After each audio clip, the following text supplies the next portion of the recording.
Hello friends, today we will discuss another important topic, the difference between particular and universal. Like our previous topic, this one is also very easy to learn and remember. And of course, it relates to the topic of adjectives that you have already mastered. In the first conversation, the teacher shows the pictures to the students and reviews the adjectives of colors. मुलांनो, ही रंगीत चित्र बघा. वस्तू ओळखा आणि वस्तूंचे रंग सांगा. हे काय आहे?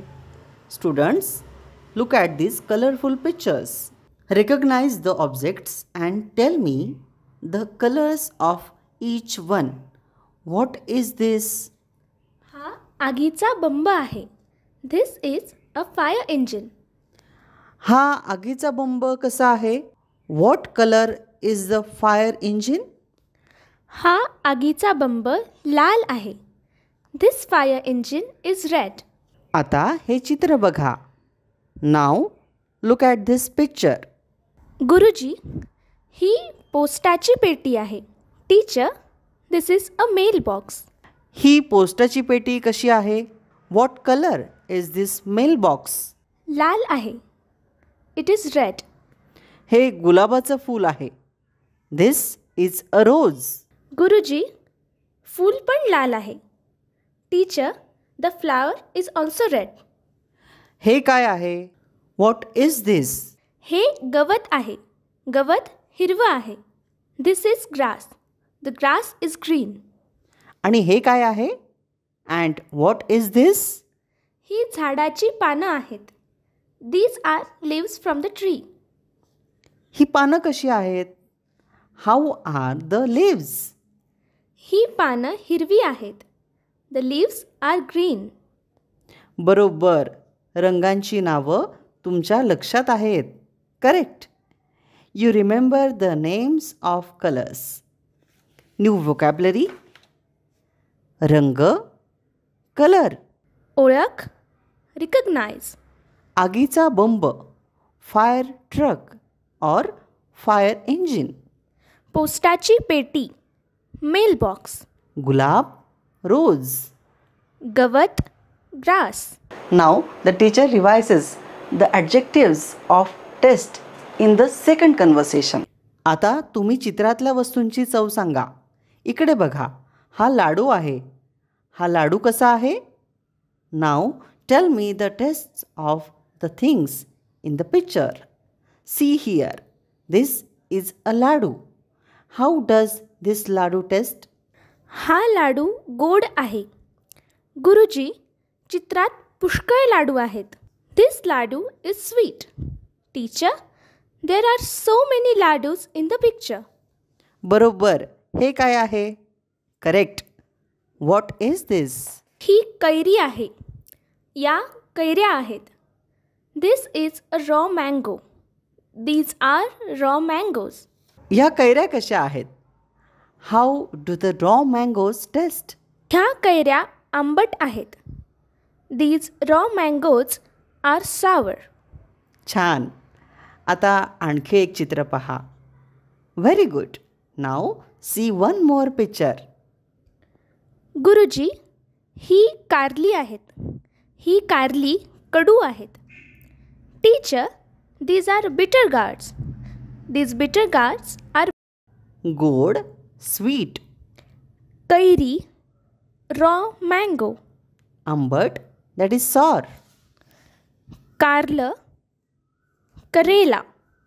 कडू, bitter. In the third conversation, the teacher now asks the students questions to access their vocabulary of size. आता तुम्ही ह्या वस्तूंचे आकार सांगा. हे वर्तुळ कसं आहे? Now tell me the size of these things. How is this circle? हे वर्तुळ गोल आहे. This circle is round. आणि हे चेंडू कसे आहेत? And how are these balls? हे चेंडू गोल आहेत आणि ते लिंबूही गोल आहे. These balls are round and that lemon is also round. बरोबर. ही टेबलं कशी आहेत? Correct. What about these tables? ही सगळी टेबलं चौकोनी आहेत. All these tables are square. आता शेवटचं चित्र. हे काय आहे? नाव this is the last picture. What is this? ह्या पताका आहेत. ह्या पताका त्रिकोणी आहेत. These are flags. These flags are triangular. छान. तुम्ही सगळे हुशार आहात. Very good. You are all very clever. New vocabulary in this conversation. आकार, शेप. वर्तुळ सर्कल. गोल, राऊंड. चेंडू बॉल. चौकोनी, स्क्वेअर. पताका फ्लॅग. त्रिकोणी, triangular. Grammar. Conversation number 1, 2 and 3 include no new teaching points. Only some new adjectives of taste and size are introduced. You know that the consonant ending E ending and U ending adjectives are invariable. The variable adjectives change according to the gender and number of the nouns they describe. You also know that the question word kasa varies based on the gender and number of the noun. The same rule are revisited in these conversations. In the fourth conversation, the students have some doubts. The teacher addresses their uncertainties by introducing a new verb, asa. Let's us also understand this concept. आता मी काही वाक्य म्हणतो, तुम्ही नीट ऐका. चेंडू गोल असतो, कोकिळा काळी असते, लिंबू आंबट असतं. Now I will share some sentences. Please listen carefully. The ball is always round. The cuckoo is always sour. गुरुजी, मला एक शंका आहे. चेंडू गोल असतो असं का म्हणतात? चेंडू गोल आहे असं का म्हणत नाहीत? Teacher, I have a question. Why do we say that the ball is always round? Why not the ball is round? तो बघ, तो एक चेंडू आहे, तो गोल आहे. तो दुसरा चेंडू, तो पण गोल आहे. ते सर्व चेंडू गोल आहेत. गोल हे विशेषण आपण सर्व चेंडूंसाठी वापरू शकतो. म्हणून आपण चेंडू गोल असतो असं म्हणतो. Look over there. That is a ball, it is round. There is that one is also round. All these balls are round. Round is an adjective that describes all balls. That is why we say the ball is always round. म्हणजे गुरुजी, जेव्हा आपण एका चेंडूबद्दल बोलतो तेव्हा आपण हा चेंडू गोल आहे असं म्हणतो. So, teacher, when we talk about one ball, we say that the ball is round. हो हो, अगदी बरोबर. आणि जेव्हा आपण सर्व चेंडूंबद्दल बोलतो तेव्हा चेंडू गोल असतो असं म्हणतो. Yes, absolutely correct. When we discuss all the balls, we say that each ball is round. New vocabulary. कोकिळा, कुकू. शंका असं. Have a doubt. वापर, यूज. जेव्हा व्हेन. तेव्हा, देन. बद्दल about. In the fifth conversation, the teacher addresses his students' doubts about the use of आहे and असं as. गुरुजी, पुन्हा एकदा सांगा ना, आहे केव्हा वापरतात आणि असतो केव्हा वापरतात? सार्वत्रिक सत्य म्हणजे काय? Teacher, could you please tell me once again when we use the practical is and the universal is? What is a universal truth? मी तुला एक उदाहरण देतो. पेरू हिरवा असतो म्हणजे सगळे पेरू हिरवे असतात. I will give you an example. guava is always green means all guavas are green. भेंडी हिरवी असते म्हणजे सगळ्या भेंड्या हिरव्या असतात. गवत हिरवं असतं आणि पोपट पण हिरवा असतो. Ladies finger is green. Does that mean all okras are green? The grass is green and so is the parrot. हो बरोबर, पण पोपट हिरवा असतो हे बरोबर नाही. ही चित्र बघ. हा पोपट निळा आहे, हा पोपट हिरवा आहे, हा पोपट पिवळा आहे. सगळे पोपट हिरवे नसतात. काही पोपट काळे पांढरे सुद्धा असतात. Yes, that's correct. However, the parrot is green is not accurate. Look at this picture. This parrot is blue. This one is green and this one is yellow. Not all parrots are green. Some are black and others are white. समजलं. पण गवत सगळीकडे हिरवं असतं. दूध नेहमी पांढरं असतं. I understand. But grass is green everywhere and milk is always white. बरोबर. आणि एका विशिष्टबद्दल बोलतो तेव्हा ते वैशिष्ट्य सर्वांचं वैशिष्ट्य नसतं. व्यक्तीचे गुण हे सर्वांचं वैशिष्ट्य नसतं. उदाहरणार्थ, सुजयची पॅन्ट हिरवी आहे. Correct. However, when we talk about a particular person, that features does not apply to everyone. The characteristic of that specific person are not common to all. Sujay's pant are green. आज माझी pant खरंच हिरवी आहे. Oh, today my pants are really green. New vocabulary. पुन्हा एकदा, once again. केव्हा? When? उदाहरण, example. पेरू, guava. भेंडी, लेडीज फिंगर. गवत, ग्रास. सार्वत्रिक सत्य, युनिव्हर्सल ट्रुथ. खरं, ट्रू. सगळीकडे, एव्हरीवेअर. दूध, मिल्क. नेहमी, दॅट इज ऑलवेज. विशिष्ट, particular. Grammar, conversation number 4 and 5, we will explain this concept in the same manner. The teacher explains it to his students in these conversations. Ahe is used to refer to a particular thing or state or condition of present or current situation. For example, हा पोपट निळा आहे. This parrot is blue. असं as is used to refer to a thing, situation which is universal, general. It is normally has the same qualities or state at all the time in all the situations. For example, चेंडू गोल असतो. The ball is always round.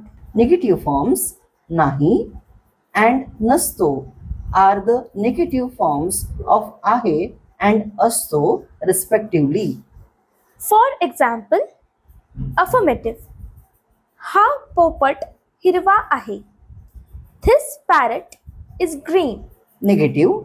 हा पोपट हिरवा नाही. This parrot is not green. Affirmative. गवत हिरवं असतं. Grass is always green. Negative. गवत हिरवं नसतं. Grass is not always green. The simple present tense forms of असं as are the same as the root forms of any other verbs in the simple present tense. Negative forms of असं as third person singular. Affirmative. चेंडू गोल असतो. The ball is always round. Negative. चेंडू गोल नसतो. The ball is not always round. Affirmative. कोकिळा काळी असते. The cuckoo is always black. Negative. कोकिळा काळी नसते. The cuckoo is not always black. Affirmative. लिंबू आंबट असतं. Lemon is always sour. Negative. लिंबू आंबट नसतं. A lemon is not always sour. In the sixth conversation, children are reading their GK book. आपण आता सामान्य ज्ञानाचं पुस्तक वाचूया का? Shall we read the book of general knowledge नाव? हो चालेल, मी सुरुवात करतो. सकाळी सूर्य पूर्वेला असतो, संध्याकाळी तो पश्चिमेला असतो. Yes, I will do that. I will start. The sun is in the east in the morning and in the west in the evening. दुपारी सूर्य डोक्यावर असतो. दिवसा आकाशात सूर्य असतो. In the afternoon the sun is above our heads. During the day time the sun is in the sky. रात्री आकाशात चंद्र असतो. रात्री आकाशात चांदण्याही असतात. The moon and stars are in the sky at night. पौर्णिमेच्या दिवशी चंद्राचा आकार सर्वात मोठा असतो. The size of the moon is biggest on the day of the full moon. एका वर्षात 365 दिवस असतात. एका महिन्यात 4 आठवडे असतात. There are 365 days in a year. There are 4 weeks in a month. 21 जून हा वर्षातला सर्वात मोठा दिवस असतो. जून 21st is the longest day of the year. आणि 21 डिसेंबर हा वर्षातला सर्वात लहान दिवस असतो. And December 21st is the shortest day of the year. छान, असाच अभ्यास करा. Very good. Keep studying like this. Grammar. The forms of asser as are used to express universal truths or scientific facts. For example, सकाळी सूर्य पूर्वेला असतो. In the morning, the sun is in the east. This is in the simple present tense, where the verb forms agree with the subject of the sentence. New vocabulary. सामान्य ज्ञान, general knowledge. सुरुवात कर. Start. सूर्य सन. पूर्व east. पश्चिम west. सकाळी in the morning. दुपारी in the afternoon. संध्याकाळी इन द इव्हनिंग. दिवसा ड्युरिंग द डे. आकाश स्काय. रात्री ॲट नाईट. चंद्र मून. चांदणी स्टार. पौर्णिमा फुल मून डे. दिवशी ऑन द डे. सर्वात अमॉंगस्ट ऑल. वर्ष इयर. दिवस डे. आठवडा वीक. महिना month. In the seventh conversation, another uses of the verb root asser as is explained. अगं नीला, किती दिवसांनी भेटते आहेस? कुठे असतेस तू आजकाल?